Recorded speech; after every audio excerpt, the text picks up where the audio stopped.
क्या आपने कभी सोचा है कि कभी कभी हमारी अनजानी गलतियां भी हमें कितना कुछ सिखा जाती हैं? आज हम आपको एक ऐसी कहानी सुनाने जा रहे हैं जो नियमों की कठोरता के साथ साथ उनकी मानवीयता को भी दर्शाती है और यह दिखाती है कि कैसे धर्म, करुणा और समझ पर आधारित है। प्राचीन काल की बात है। भगवान बुद्ध के संघ में रजु नामक एक नया भिक्षु था।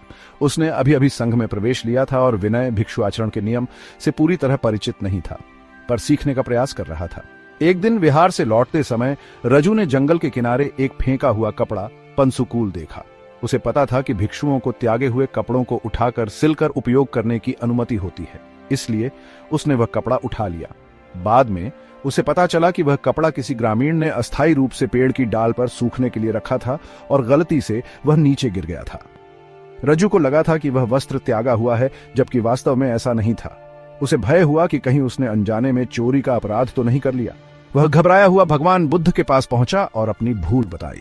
भगवान बुद्ध ने शांत स्वर में कहा, यदि तुम्हें कपड़ा वास्तव में त्यागा हुआ लगा और तुम्हारा इरादा गलत नहीं था, तो यह अपराध नहीं है, अनापत्ति।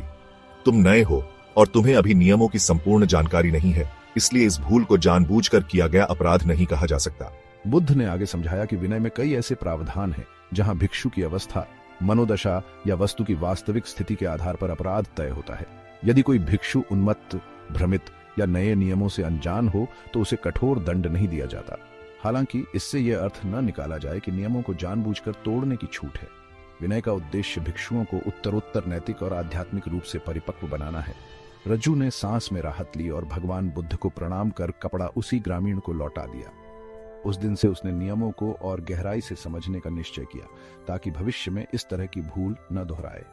यह कहानी हमें सिखाती है कि नियमों में मानवीय पहलू, कठोर नियमों के बावजूद उनकी मूल भावना करुणा और समझ पर आधारित है। अनजाने में हुई भूल पर दंड नहीं। जब कोई जानबूझकर अनैतिक कार्य नहीं करता तो उस पर कठोर दंड का प्रावधान नहीं होता।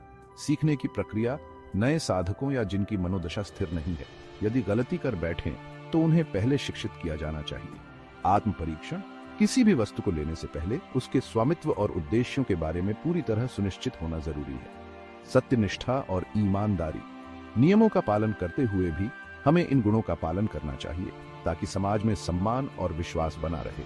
जब हम धर्म का मार्ग अपनाते हैं तो हमें कठोरता और करुणा दोनों का संतुलन रखना होता है।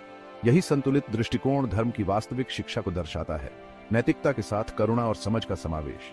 यदि इस कहानी ने आपके हृदय को छुआ है और आपको कुछ नया सीखने को मिला है तो कृपया हमारे चैनल को सब्सक्राइब करें, इस वीडियो को लाइक करें और अपने मित्रों के साथ शेयर करें। आपके समर्थन से ही हम और भी प्रेरणादायक कहानियां आप तक पहुंचा पाएंगे। धन्यवाद।